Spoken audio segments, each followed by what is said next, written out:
And then if over time we're getting 6% coming back to us, the difference between those two is $2,500. That is a 70+% rate of return on the money we had to pay to keep the debt service, to keep control of our money, and allow it to stay invested on our balance sheet.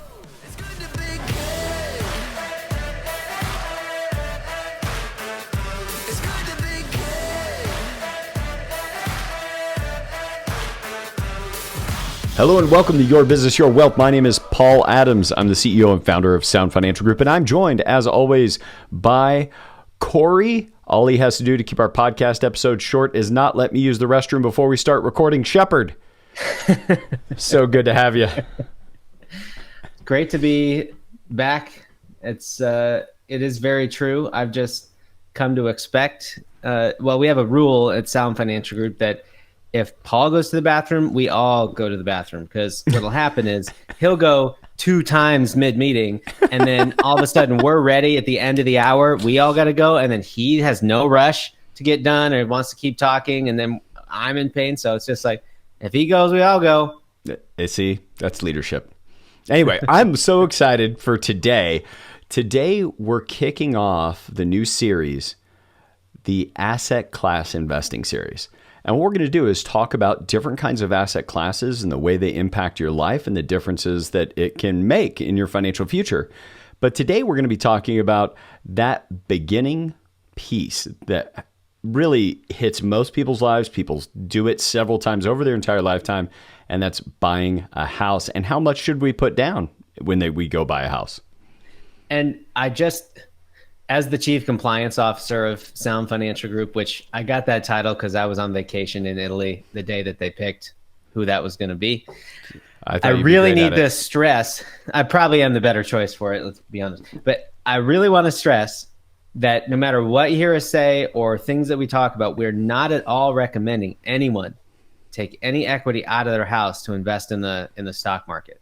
We're going to be talking about money in your house, money on the side, and rates of return, but we really want to be clear that this is not the recommendation we're making. We very rarely make blanket recommendations. This is a blanket anti-recommendation. Well said. I think bases have been covered. Right. Now, with that in mind, we all want to be financially responsible, and especially when it relates to our home, this often comes with this unsaid societal commitment that being debt-free as soon as possible is more responsible. So we're often attracted to paying off mortgages early or putting down larger and larger amounts as a down payment. And our next episode, not today, is specifically on 15 versus 30-year mortgage. But today we're going to talk about down payments and home equity. And Paul, I think you've got some beautiful visuals to get us kicked off on that subject. Indeed. Oh, my favorite part about this new series, Cory, is that we're really getting a chance to roll out brand new content never used with clients before, or where we would have scribbled it before, and now we've actually got some incredible visuals. So you can go see these on YouTube or hit the page for this episode, and you can request a download of these slides if you're just listening. So let's just kick off, and we're going to use an example like we use in many parts of our planning of an individual with a choice point. And we're going to just look at them at this beginning point, track them going forward, and kind of think about whose shoes would you rather be in. So you can see on the screen we have 2 women. Both of them have $800,000, and they're going to make a decision. Both women are going to buy in the same neighborhood a house that has the same floor plan, is painted the same on the outside, and they're just going to make a different choice as to how they deploy their down payment money. Now, and these are not twin sisters in this example. They're just friends. They're just friends that want to live close to each other. Okay, good. That's important. They look a lot alike. So we've again these 2 women both buying houses for their family. And what are they going to do? Well, they're making 2 different decisions. One person has been told that what you should do is pay off your home as soon as possible. Therefore, put as much down on this home as you can. And the other says, well, what I'm going to do is put down 20% so I get a good mortgage rate, but I'm not going to put all my money into the house. And so this is kind of our beginning point. One woman put $800,000 down in the house, has $200,000 of equity. and another person puts $200,000 down on the house and has $800,000 in mortgage. Now, the reason we like to stop and pause here really quick is that idea that we know not everybody's making this kind of decision, nearly enough money to buy a house and pay cash for it. But by expanding the distance between these two women in terms of the amount of down payment that they're going to make will allow us to really amplify the problem that they run into, because it's the same if you're putting an extra $50,000 down or not. So here's the difference between our two women, though. One has a home with $800,000 of equity. The other has a home with $200,000 of equity and $600,000 invested somewhere else on her balance sheet.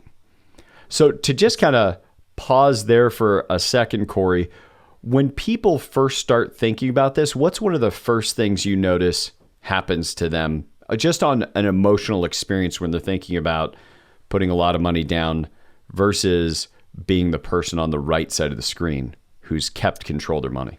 Well, the person on the left, if they contemplate that of putting $800,000 down on a $1 million home and only a $200,000 mortgage, they feel like they own the home more. Like they have more ownership, less likelihood that it's going to be taken away from them, which may not be the case if the worst happens, which we'll talk about.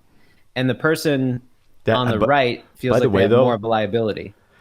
I definitely don't want to skate over that, because I think what you said there is so true. Is the person who put more money down feels safer. Yes. But as a particular conservative podcast host says all the time, that facts don't care about your feelings. I think we might find something like that here, is that it might feel good, but it could be an incredibly costly decision that didn't get us any closer to safety. Right. And then you kind of mentioned, Cory, the second person feels like, well, I feel like I owe a lot more money. But if we look at the net worth of the two households, they're both exactly the same. Both people have net, they owe $200,000. One person just decided to position their money in another account, and the other person positioned all their money in their home.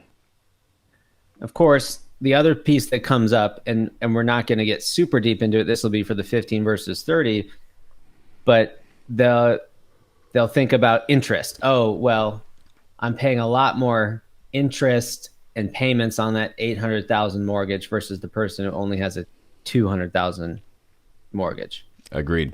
So that's got to be considered too. So now let's think about this. Now, both people feel like they put down their down payment. They have one person has money invested in the side. The other person put all their money into the down payment on the house. I want you to imagine, and for those of you just listening to the podcast, just think to yourself, imagine both $1 million homes go up 10% in value over the next year. The question is, whose home is worth more money? Now, it seems kind of obvious. You'd say, well, they're both worth the same. After you think about it a moment. Yeah, they both, $1 million home is now worth $1.1 million.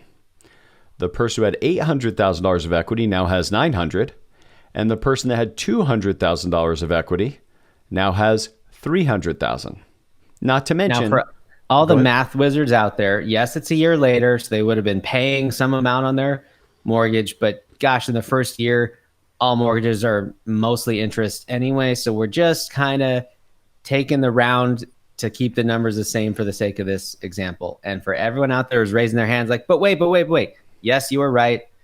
Email us info@sfgwa.com and we will email back the gold star.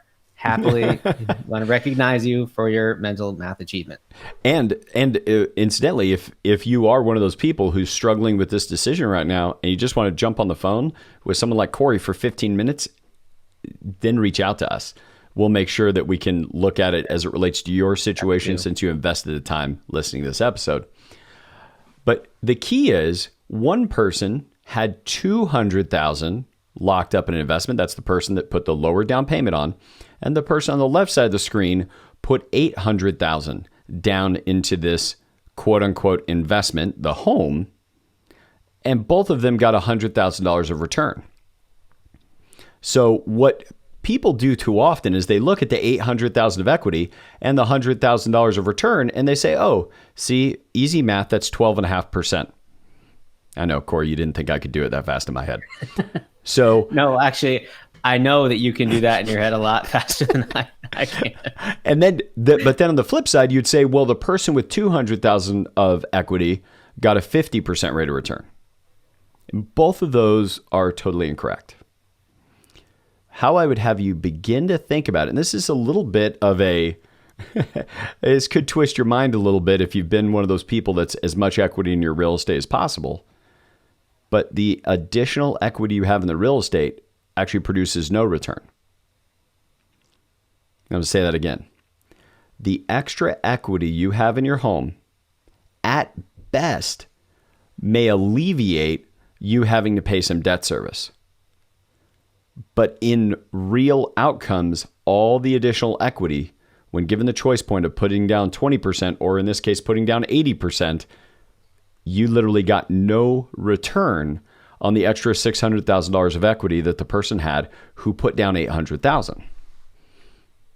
Now, meanwhile, the person who has the $600,000 on the side, not only did they get the same $100,000 appreciation on the home, but they also made money on the $600,000 wherever it was deployed. Maybe it was an academically allocated, globally diversified portfolio, or it could have been a savings account earning 2%.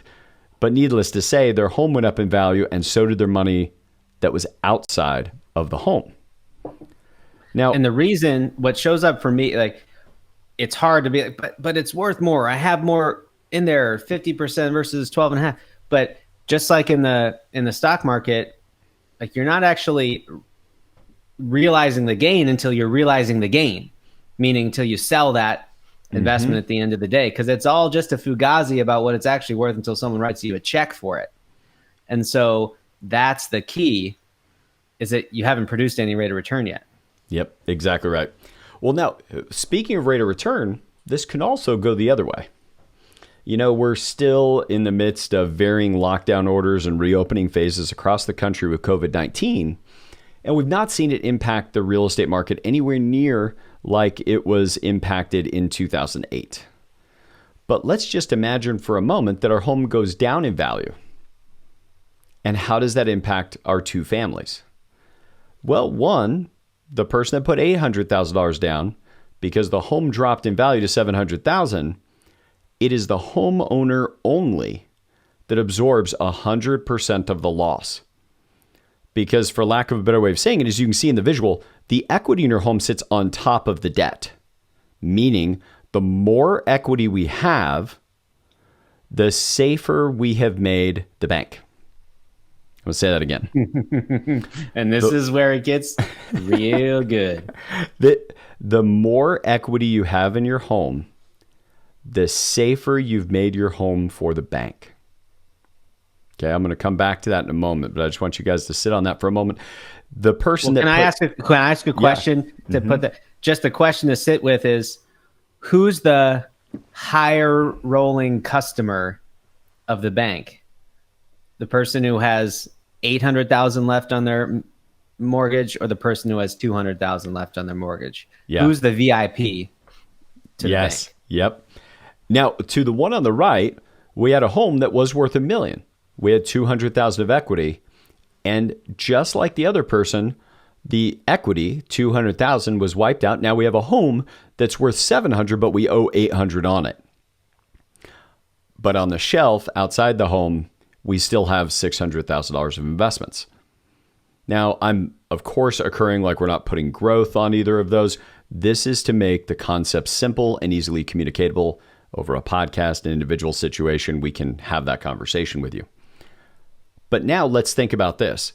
Both homes, big downturn, and let's say it affected your income in a way that you were not effectively able to pay your mortgage. Now, for many of you listening, and because of the average income of our listener, you may be sitting listening saying, well, there's no chance that's happening to me.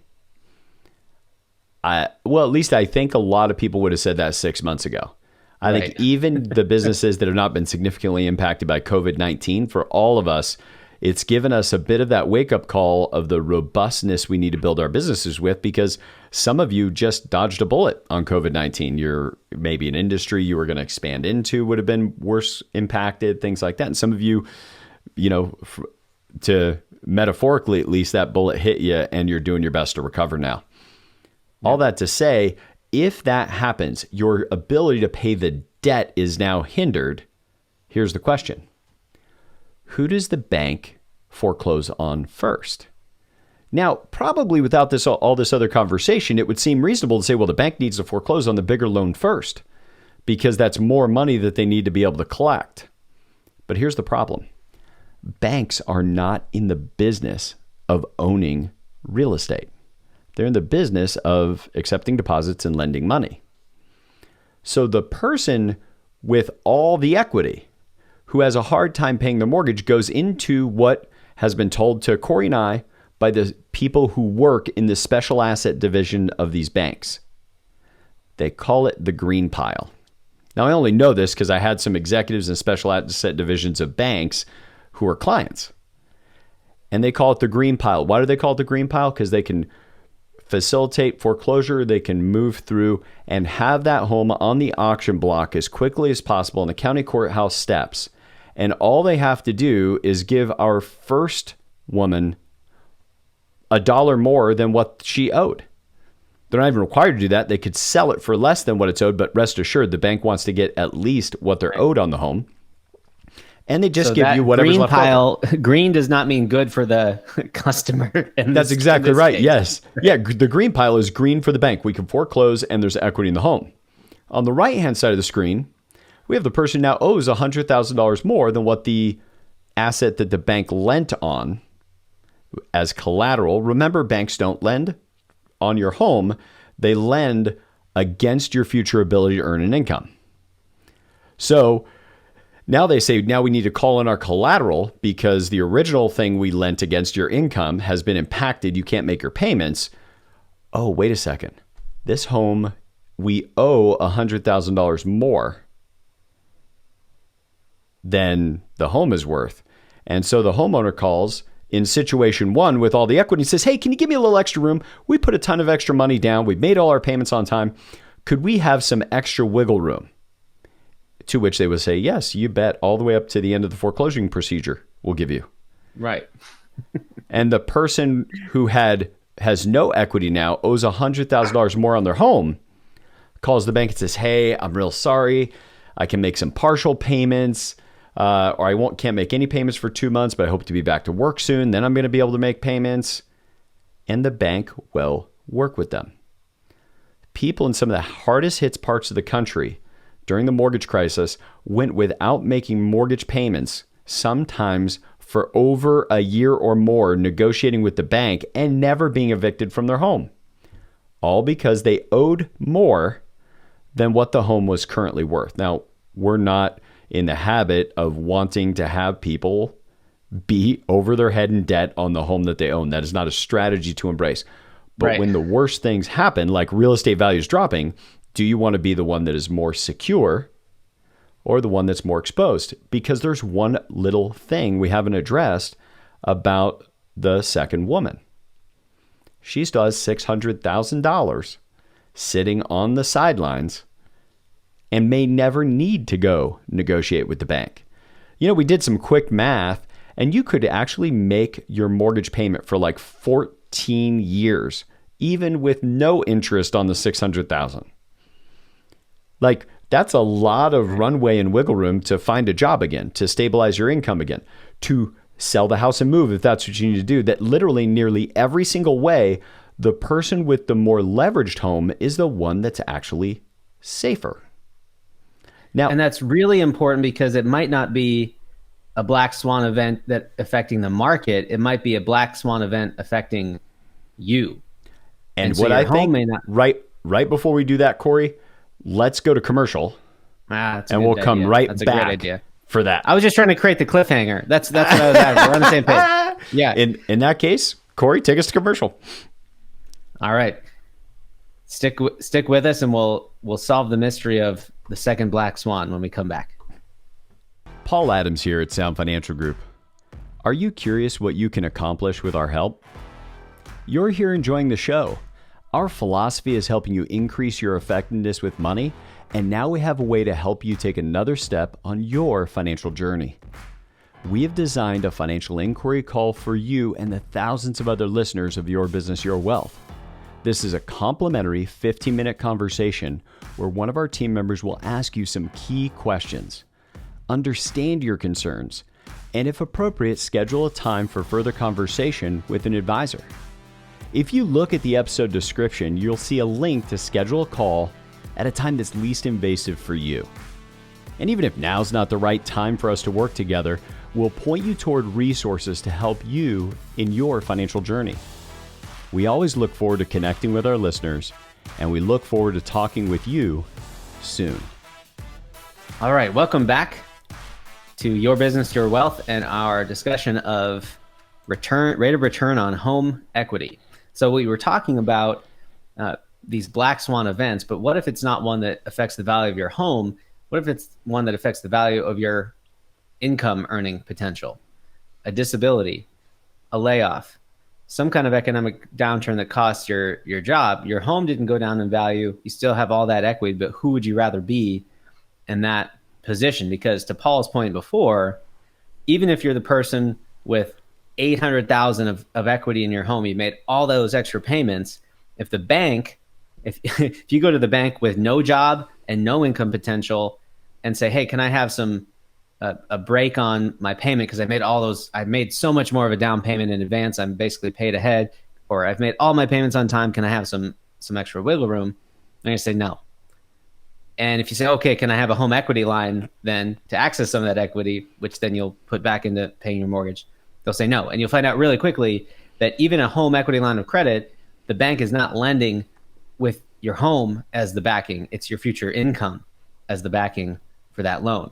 And I think that is so key, Cory, that the home is collateral for the loan that's being made against your future income.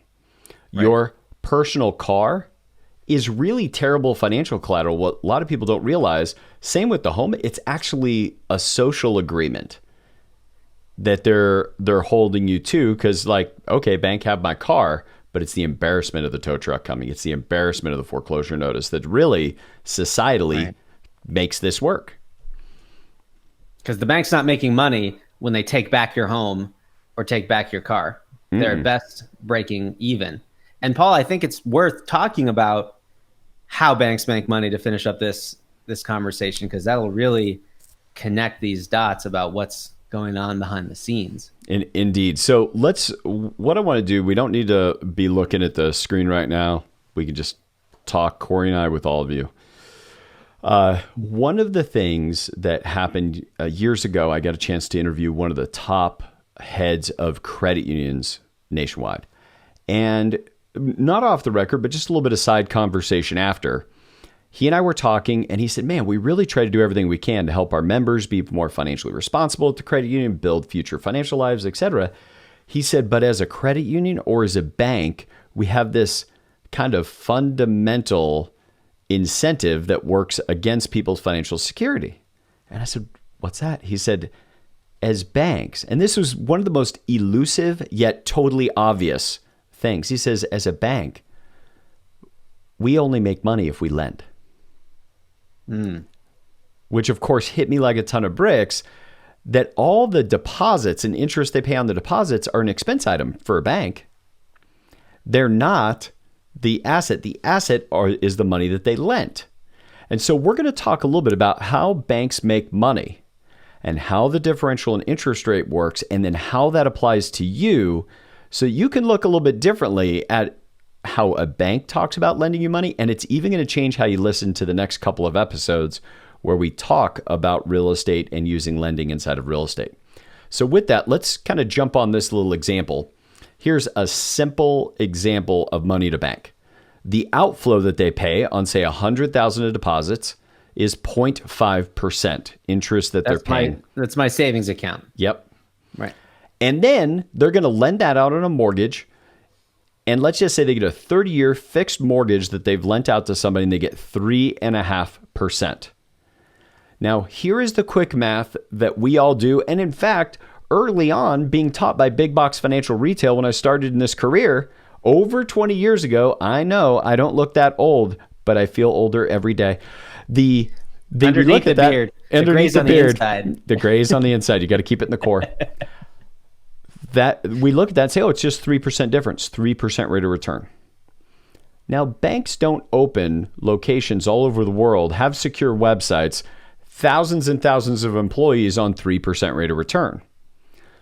But this is the way we're traditionally taught to look at it, but that's not how to look at it. In fact, when we have to pay out the interest, if we're a bank, at 0.5%, that's $500 in cost. That's the investment. Then they get back $3,500. So very quickly you start to discover, wait a second, if I put $500 somewhere and I get back $3,500, that is not a 3% rate of return. It's 600% rate of return. Now, once again, for our math geniuses listening, this is the danger we get into these asset class conversations. Yes, we're not talking about fractional reserve banking and going any deeper into that at this time. Which would only make it a higher rate of return if we did. That's right. But the other thing we're not counting is, of course, the bank has overhead expenses, fixed costs, variable costs with employees, ATM fees, all that. But the thing is that I'm pointing out, and Cory is pointing out, is that it's not a 3% difference. It's a 600% difference because we have to look at the dollar value of those growing. We talked about that all the way back in the illusions of investing. People think, oh, it's just a 2% rate of return difference. No, it's a gradation of the smaller rate of return we're trying to improve. Now let's think about how we look at it for our own personal balance sheet. We talked just a minute ago in the episode about why we may want to keep control of our money. Now, in this case, what we're going to do is assume that we as a homeowner to control our capital and not put it all down in down payment are going to pay 3.5% cost of money.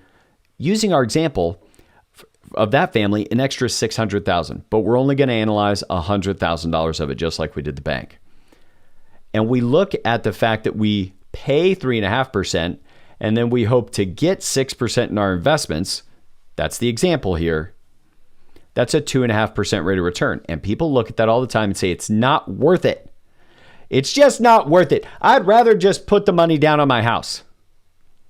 And once again, though, it's not 2.5%. What is it? Well, we're sending out $3,500 a year in interest to that extra money that we didn't put down on the house.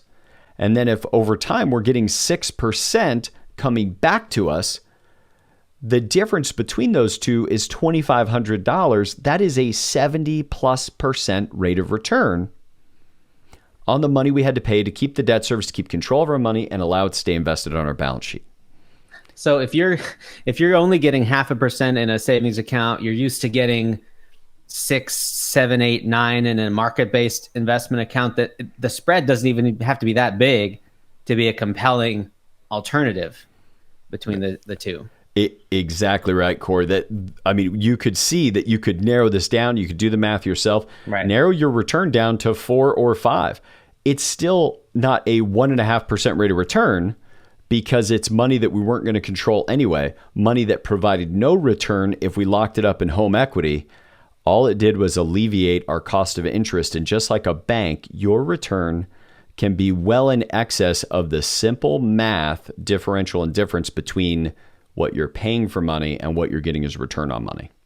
So for all of you out there, it's so easy to take simple things like real estate and say, well, I'll just kind of do what the mortgage person's opinion is, what my father-in-law's opinion is, what my brother says, mechanic, my spouse and I, what feels right, is that it can make so much sense. If we did the math for you on this, of somebody putting down their $200,000 versus $800,000, the part we didn't even get to is it's hundreds of thousands, if not millions of dollars for some families in additional cost in just the way they choose to finance their home.